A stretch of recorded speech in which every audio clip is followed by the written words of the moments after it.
Ang pagbabalik ng Quadcom ay hindi lamang para tapusin ang sinimulan, kundi para tiyaking walang makakalusot sa harap ng katotohanan at batas. Sa ilalim ng Quadcom 2.0, ang layunin ay simple ngunit matapang. Truth, accountability, and reform that protects human life and dignity. Ikalawa, ang pagpapatibay ng budget reforms at simula ng konsultasyon sa civil society. Sa pamumuno ni Speaker Martin Romualdez at ng Tigog Party List, pinagtibay ng Kamara ang House Resolution number 94 na nagbibigay ng official non-voting observer status sa mga akreditadong civil society organizations sa pagdinig ng pambansang budget. Kahapon, pinangunahan ni Congressman Jude Asidre ang kauna-unahang consultation kasama ang mga leaders ng iba't ibang CSOs. Ipinakita nito na ang Kamara ay seryosong isinusulong ang isang budget process na bukas, makatao at tumutugon sa tunay na pangangailangan ng taong bayan.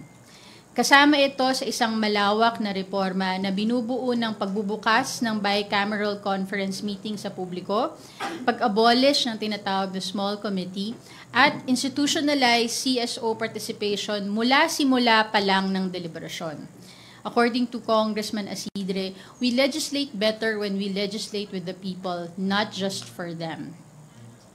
Ang budget ay hindi lamang spreadsheet. Ito ay salamin ng ating mga prioridad bilang isang bansa. At ikatlo, ang motion for reconsideration ng Kamara sa desisyon ng Korte Suprema sa impeachment complaint laban kay Vice President Sara Duterte. Malinaw at matapang ang naging pahayag ni Speaker Romualdez. The House will not bow in silence.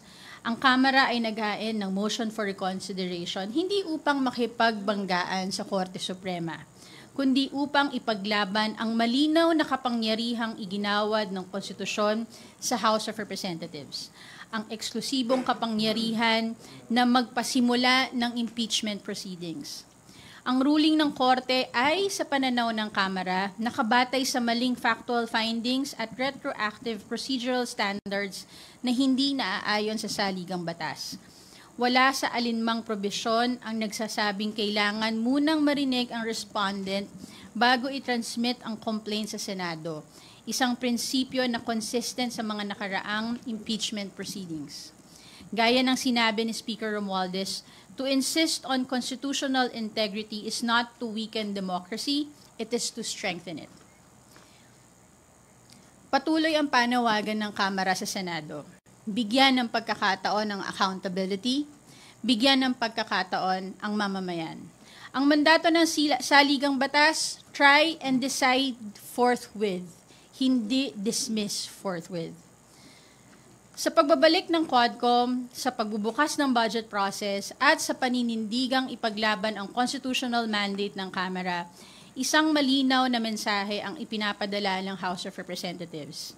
Hindi kami mananahimik, hindi kami tatalikod, at hindi kami matitinag. Nananatili kaming tapat sa mandato ng saligang batas, sa interes ng taong bayan, at sa panawagang itaguyod ang katotohanan sa bawat antas ng pamahalaan. Maraming salamat po at ready na po ako tumanggap ng inyong mga katanungan. Thank you, Attorney Princess. To start off, may we call on Bibian Gulia from ABS-CBN for her questions. Good morning. Inaasahan po na tatalakayin ng Senado mamaya ang desisyon ng Korte Suprema na nagbabasura dito sa Articles of Impeachment laban kay Vice President Sara Duterte. Ano po ang reaction ninyo doon at ano po ang way forward ng House kung i-dismiss po ng Senate itong Articles of Impeachment in compliance with the SC ruling? Well, patuloy pa rin naman po yung panawagan ng House of Representatives na ang mandato po ng saligang batas sa impeachment proceedings sa House of Representatives ay nagawa na. Nasa Senado na po ang bola. Ang mandato po sa Senado ay to try and decide. Ang pananaw pa rin po ng House of Representatives, hindi pa final yung desisyon sa Supreme Court. Kaya nga po, at the very least, sana hintayin yung final disposition ng Supreme Court doon sa na-file na motion for reconsideration bago magkaroon ng desisyon tungkol sa anong mangyayari doon sa impeachment proceedings. Kung hindi po antayin at ibasura po ng Senate itong articles of impeachment, ibig sabihin po ba nito patay na yung articles of impeachment at kailangan na lang mag-antay ng mag-lapse yung 1-year ban bago po magkaroon ng possibility for the filing of another impeachment complaint? We are still hopeful that the Senate will continue on to perform their duties under the Constitution. I do not want to speculate on how the Senate will decide later. We will all be waiting, not just the House of Representatives, not just you, the media, but the whole country. So until such time, we will reserve muna siguro our opinions on something that we can merely speculate at this time.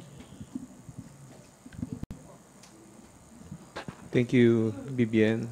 Next is Tina Panganiban Perez from GMA7. Good morning po, ma'am. Connected po sa tanong ni Vivian. Ano po ba yung legal implications and complications if the Senate does indeed dismiss the articles of impeachment later? Kasi hindi pa nga final yung decision ng Supreme Court eh. Para sa amin, hindi pa rin naman dapat itigil yung pwedeng yung trabaho na binigay ng konstitusyon sa amin sa House of Representatives at sa Senado. Kaya mas mainam na hintayin natin yung magiging desisyon ng Supreme Court doon sa motion for reconsideration. Ma'am, may steps po bang gagawin ng House kung, yun nga, i-dismiss later while the MR of the House is pending before the SC? May concrete steps po bang gagawin ng House? Hindi ko pa siya madidiscuss ngayon. I think best na yung panel of prosecutors or the other members ang makakapag-discuss niyan, especially ito ay inaabangan pa lang natin. Thank you po. Thank you, Tina. Rosalie Cas from UNTV. Good morning po, Attorney. Kahapon po ni-reiterate po ng Supreme Court yung impeachment ruling nito na immediately executory. Magiging factor ba yun sa gagawing desisyon ng Senate mamaya on the impeachment case? Hindi ko alam kung paano i-appreciate ng Senado yung naging statement ng Supreme Court. But as a lawyer, ang basihan ko lang din kasi kung final na yung desisyon ng Supreme Court ay yung rules of court din na sinusunod naman ng mga korte natin. When does a decision become final and executory? Sa pagkakaalala ko, under the rules of court, a decision becomes final after matapos yung period to file the motion for reconsideration, which is 15 days from the receipt of the decision. Kung walang motion na na-file. Pag may motion na na-file, it is magiging final siya pag yung final disposition ng court dun sa motion for reconsideration. Pag naging final na yung decision, dun pa lang din siya din nagiging executory. Pag na-enter na ng clerk of court ang entry of judgment dun sa huling desisyon ng korte. So following the rules of court, ang aking pananaw ay hindi pa final and executory yung decision. Again, we respect the Supreme Court. Narinig ko at nabasa ko din yung statement, pero kung pagbabasihan ko yung rules of court natin, alam ko matagal na akong hindi practice as a litigation lawyer, pero yun yung pagkakaalala ko dun sa rules. Balik lang po ako dun sa if ever nga po na i-dismiss na mamaya ng Senate yun pong impeachment case through voting at kung maglalabas na rin po ng final decision ng SC declaring the impeachment, the articles of impeachment unconstitutional, ano pong implication nun dun sa ipinaglaban ng House na pagkamit ng accountability from the Vice President amidst the allegations against her? Pag nangyari po lahat yan, matatapos yung impeachment proceedings at ang matatalo naman dito hindi ang House of Representatives kundi yung taong bayan of which nire-representa ng mga miyembro ng Kamara na nag-aabang doon sa trial for accountability and transparency. Kung ano yung mangyayari after, hindi ko na masasagot pa yan. It's up to the House of Representatives on what the next actions will be.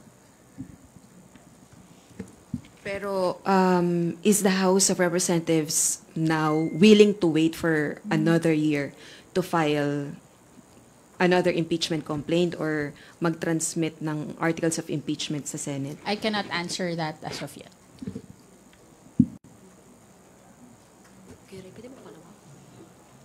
Ma'am, Marian from TV5. Kung regarding dun po sa, sundutin ko lang po yung sinabi ni Ate, yung kay question ni Ate regarding sa reiteration po ng Supreme Court na yung impeachment decision immediately executory, sinabi niyo po na base nga po dun sa nakagawian na and yun yung rules, dapat magiging final lang siya kung may final disposition ng court sa MR. Pag naging final yung decision, dun pa lang magiging executory. So, bakit po kaya nag-issue ng ganito yung Supreme Hindi Court? ko po masasagot yan, sa kanila po nang galing. And in fact, napakarami na rin na, may mga ibang instances din naman ang Supreme Court where nakailang motion for reconsideration doon sa kanilang mga naging decisions before, no. Hindi ko masasagot kung bakit yun na naging declarations nila. Ang kaya ko lang masagot yung ayon doon sa prevailing rules na naaalala ko. What's your comment po? Meron din daw po senator nagsabi na almost 20 na yung papaboran daw po na mag-side na nga dito sa initial decision po na SC. Ang impeachment proceedings, ang pagdidesisyon dito ay hindi lang ayon sa politika o personalidad. Ito ay tungkol sa accountability at sa taong bayan. So, we respect the individual positions of the members of the Senate, but the House would maintain its position na dapat matuloy ang impeachment trial. Elaborate yung inyo pong damit ngayon. Eto? Well, I think, sabi nga, di ba, dun sa motion for reconsideration, when it is clear and unambiguous, no added explanation is needed. Forthwith. Try and decide forthwith.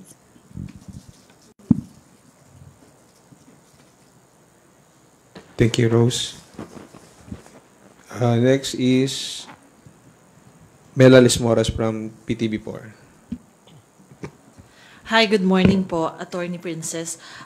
I-relate ko lang po din sa impeachment kasi sa gitna ng mainit na issue sa impeachment ngayon, may lumabas na survey mula sa Okta Research.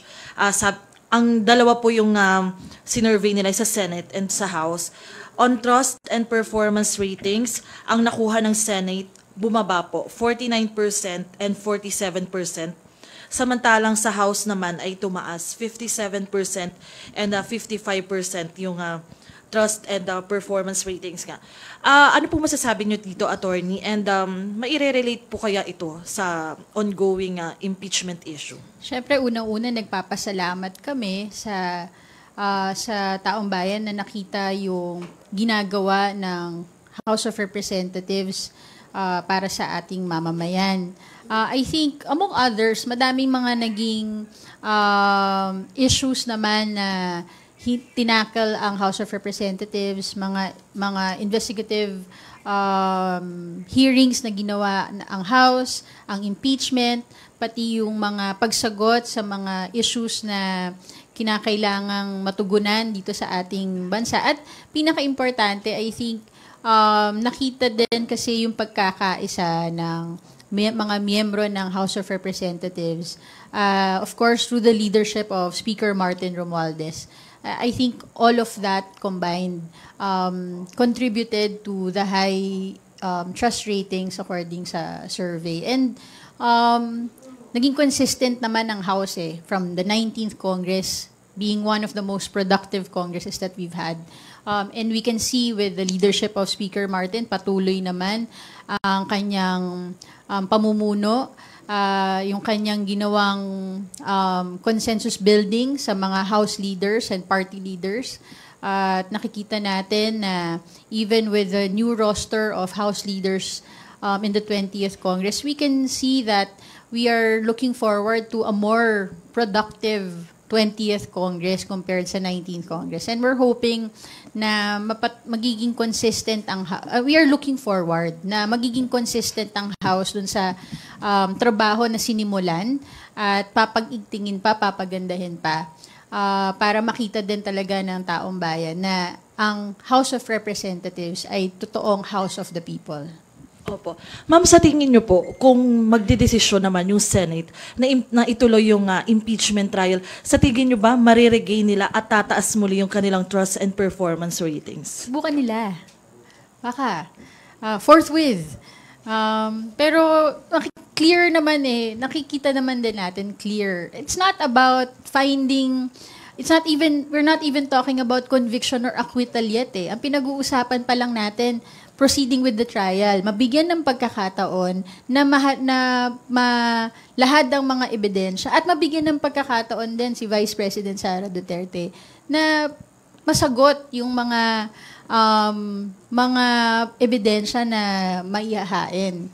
Nandoon pa lang tayo sa stage na yon. And yun din lang inaabangan, hindi lang ng members ng House, kundi ng mamamayang Pilipino.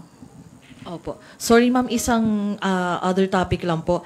President Ferdinand Marcos Jr. has ordered the suspension of all rice importation for 60 days beginning September 1, 2025 ayon sa isang pahayag ng Malacanang. Baka may comment lang din po ang House. The Speaker Martin Romualdez supports tong panawagan na to. Kaya nga, House Bill number 1 natin yung Rice Act, 'di ba? Kasi nga importante na matugunan yung issue ng pagsisiguro na merong affordable, accessible na bigas para sa ating mga pamilyang Pilipino at mapatuloy na mapoprotektahan ang ating mga magsasaka sa tumataas na presyo. Gamitin din natin to, sana magamit din tong panahon na to para talaga masaayos yung problema tungkol sa presyo ng bigas at mas mapalakas natin yung suporta na kailangan ng ating mga local farmers dito sa ating bansa.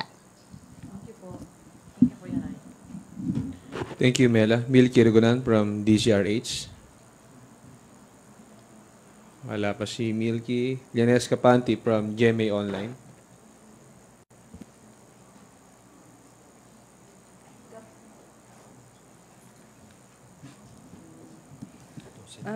Yung query ko lang po from Attorney Francisco, siya yung petitioner dun sa Francisco V. House essay decision. Meron siyang statement saying na tama yung Supreme Court na may grave abuse of discretion on the part of the House kasi the House daw po by not acting on the first 3 impeachment complaints for 2 months, 3 months ay ano daw po yun. That act in itself, waiting until Feb 5 to have a consolidated impeachment complaint, ano daw po yun, act in bad faith. The House was acting in bad faith daw po. Yung ganong action na nag-antay and waited a while for I would say consensus building took that long. Act daw po yun. The House was acting in bad faith. So how do you respond to that statement by Attorney Francisco? Thank you. Si House of Representatives naman din yung House of Representatives sa Francisco versus House. At patuloy po ang posisyon ng House of Representatives. Lahat po ng naging actions ng House patungkol sa paghahain ng articles of impeachment laban kay Vice President Sara Duterte ay ayon sa mga alituntunin ng saligang batas, sa internal rules ng House, at sa mga prevailing jurisprudence. Walang bad faith pag sinunod mo yung alituntunin eh. Kahit yung desisyon ng Supreme Court dito sa Duterte case, sinabi naman din na sinunod ang timeline na ni-require ng saligang batas. Ang pinagkaiba lang dun sa desisyon ng Supreme Court dito sa Duterte case, mali yung appreciation ng facts ng Supreme Court dun sa actual na pangyayari according sa records ng House of Representatives. At kaya nga dapat talaga makorek ito, malipaliwanagan ito, at hopefully dun sa motion for reconsideration na na-file ng House of Representatives ay mabibigyan ng pagkakataon na makita ng Supreme Court na tama lahat ng naging actions ng House under the Constitution. Thank you po. Second question lang, ma'am. Totoo po ba na may House contingent na pupunta sa Senate mamaya? Wala po akong information. Doon sa 2:30 daw na ano. Wala po akong information tungkol dyan. Last question lang, ma'am, on budget naman. Yung participation po kasi ng budget watchdogs, sinabi po ni Kong Jude yesterday, it will not be a token participation. So, ma'am, does that mean na kung meron man silang amendment sa budget na gustong iput forward itong mga CSOs, lalo na meron ng House Subcommittee on Budget Amendments Review, itong mga CSOs ba, ma'am, and budget watchdogs, kung may amendments man silang isuggest, will this be considered for adoption? Would you say? Dun sa resolution, they are non-voting observers eh. Siguro mas mainam na makita pa natin kung ano pa. They had their initial consultation yesterday. Mas makita pa natin yung ano pa yung magiging guidelines tungkol dito. Hindi ko pa masasagot yan hindi ko pa masasagot yung tanong mo until we see the full scope kung ano ang magiging role ng mga CSOs. But ang nakalagay doon, non-voting observers. Okay. Pero ma'am, will they be allowed to, parang at least, yung mga suggestions po ba nila mapag-uusapan? Kaya magagaranti naman po ng House yan. Hindi ko pa yan masasagot. Again, they're nasa initial stages of consultations. Hindi ko din sure kung nasama yan dun sa mga napag-usapan na kahapon. So, I think we want to see more on how all of this will pan out. But definitely, this is a big step din na magkaroon na tayo ng mga CSOs that will be part of the budget process to make sure na yung proseso dito sa House ay magiging transparent. Thank you po, ma'am. That's on my end. Thank you. Thank you, Linesca. Kenneth Basilio from Business World.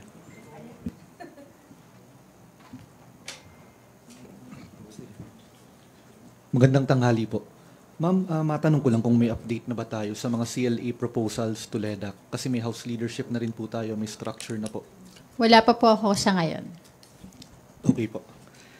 And on rice tariffs po, recently may naging Senate proposal to strip the President of its authority to set rice tariff rates. Ano po yung pagtingin ng Kongreso rito? It will be up to the members of the House eh. I think hindi ko lang alam kung tama yung nakita ko dun sa news na sila Kong Laila din, I think, filed a resolution. Nasa members na po yan kung ano po yung magiging desisyon nila dun sa reso nila, Kong Laila. But so far, for the House leadership po, may... Wala pa po akong information dyan, but definitely, isa sa mga priority, yung nakita na natin na yung priority ng House is yung pagtugon dun sa problema ng rice price stability. Kaya nga House Bill number 1 ay yung Rice Act.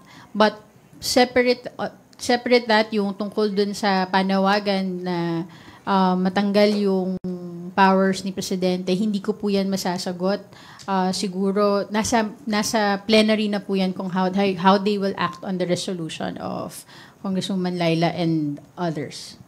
Okay po. And last week, the DND called for tweaks to the military modernization program, citing the need for more agile procurement in response to evolving warfare po. How can the House support or facilitate these reforms na hinihingi nga po ng Defense Department? Well, we are looking forward. Kanina, I think we are awaiting yung pag-transmit ng NEP sa House at mapag-uusapan naman lahat ng mga pangangailangan ng bawat departamento. Handa naman ang House na makinig sa mga departments natin kung ano yung mga kailangan at sana naka-reflect na din yan sa kanilang budget proposal para matugunan yung mga budget requirements ng iba't ibang mga departments, including our military. Sorry, follow-up. Yung transmittal po ng NEP, kailan po ito mangyayari? Kasi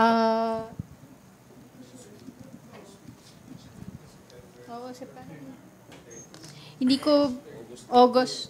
Para nag-announce naman din sila na I think by next week we are expecting na matatransmit na we are awaiting that and we will definitely inform everyone pag na-receive na ng House. That is also part of our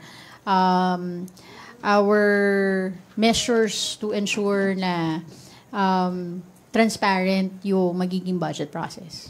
Yun lang po. Thank you. Thank you, Kenneth. Earl Tobias from IBC 13. Please proceed. Good afternoon po, Spokes Abante. Ma'am, one question lang. Kasi doon sa decision ng Korte Suprema, nabanggit nga po yung hindi nabigyan ng due process si Vice President Sara Duterte prior to the endorsement, which sinabi nga po ni House Speaker Martin Romualdez na wala naman sa konstitusyon yung pagbibigay ng, o hintayin ng Kamara yung panig ng ini-impeach na opisyal sa House, from the House.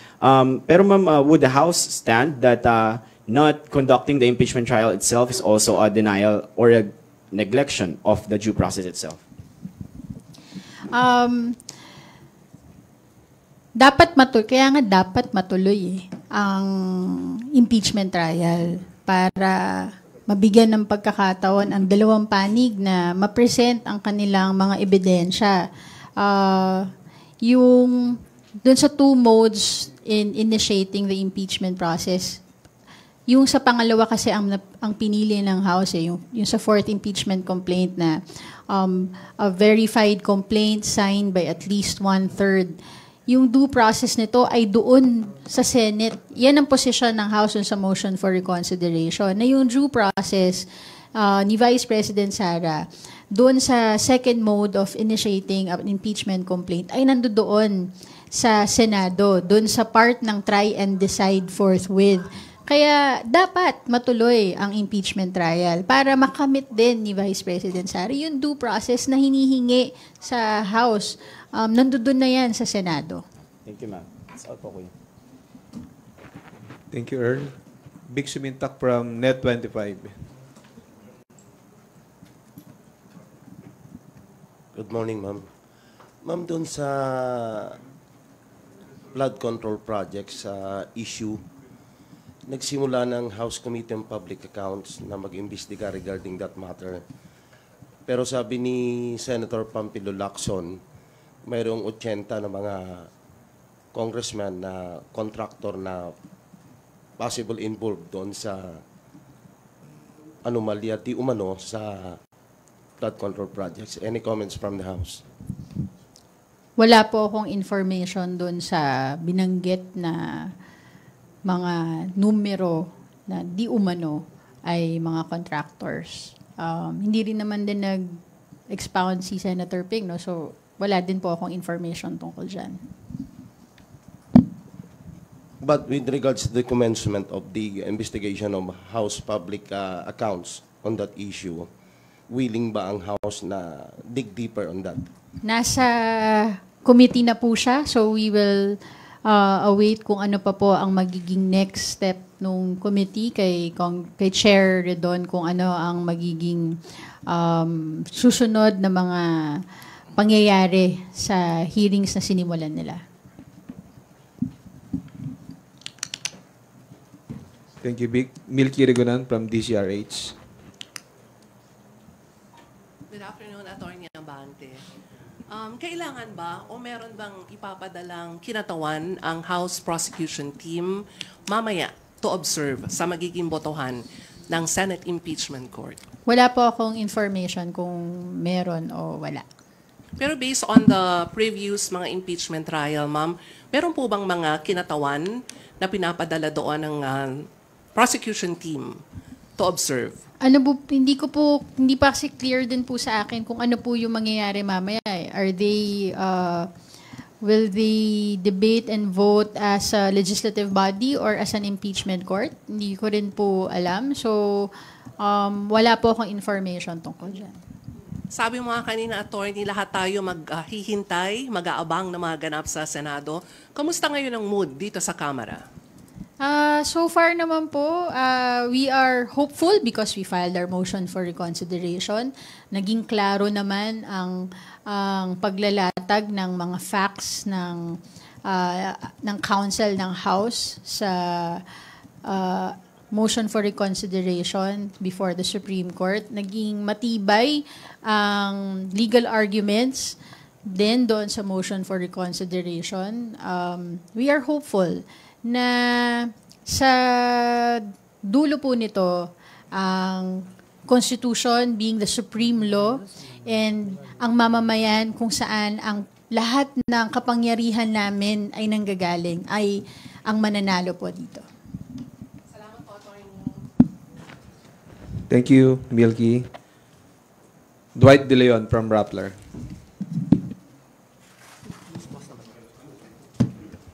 Good morning po, Attorney Princess. Sundutan ko lang po yung kay Sir Vic. Do you think that the House can conduct a credible investigation into flood control projects when there are congressmen who are known contractors with ties to infra companies that deal with flood control projects? Well, yung binanggit, 80, napakaraming members of the House, diba? As of now, there are more than 300 members of the House and may varied political and positions yan and opinions.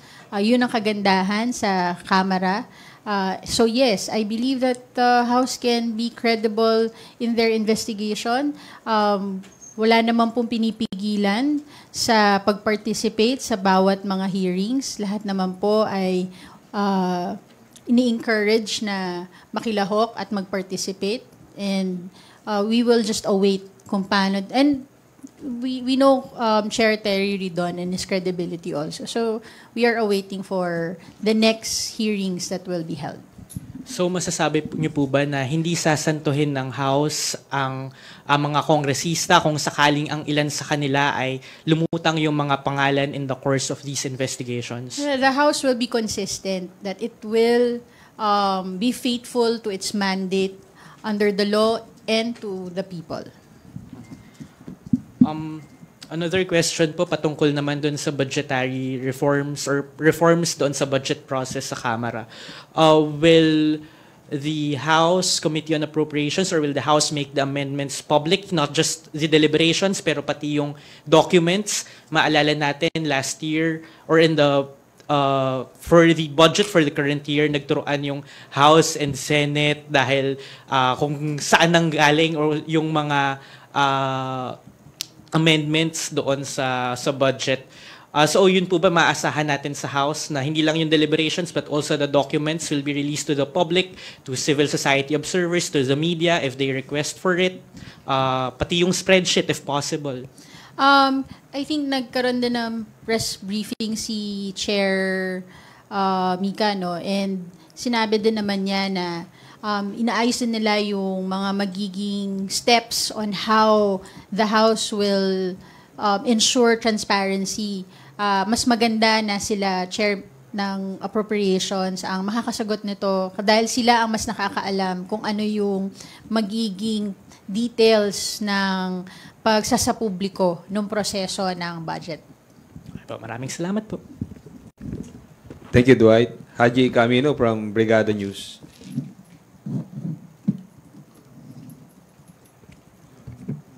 Magandang tanghali po, attorney. May mga nagsusulong po na kung sakasakali daw po na mag-decide nga yung Senate na ibasura yung impeachment trial. And for example, halimbawa pong hindi talaga mapaboran yung motion for reconsideration ng Supreme Court, ay magkaroon na lang daw po ng ibang avenues para panagutin or humanap ng pananagutan kay Vice President Sara Duterte, such as yung binuo nga po na Quad Committee or kung hindi man po, ay yung ibang committees ng Kamara.